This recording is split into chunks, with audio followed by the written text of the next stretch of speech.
দেখুন বন্ধুরা, আজকে আমি ডিমের ঝোল একটু রান্না করে নিচ্ছি। পাতলা ডিমের ঝোল। এই যে মশলা দেবো, এতে আমি গোলমরিচ, পেঁয়াজ কুচানো আর শুকনো লঙ্কা এগুলোকে আমি তেলে ভেজে নিয়ে পেস্ট করে ডিমটা রান্না করব। আর আলুটা আমি এরকম পাতলা পাতলা করে কেটে নিয়েছি। কড়া গরম হয়ে গেছে, আমি এতে তেলটা দিয়ে নেবো ডিমটা ভাজার জন্য। দেখুন আমি ডিমটা নুন হলুদ দিয়ে মাখিয়ে রেখেছি। এদিকে আমার তেলটাও কড়াই গরম হয়ে গেছে, এবার আমি ডিমটা হালকা করে ভেজে নেব।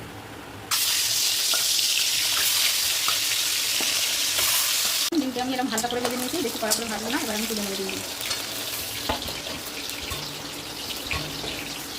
দেখুন ডিমটা আমি এরকম হালকা করে ভেজেছি, কিন্তু খুব কড়া করে ভাজি নেব। এবার এই মশলাগুলো আমি একটু তেলে ভেজে নেবো। প্রথমে লঙ্কাটা দিয়ে নেবো,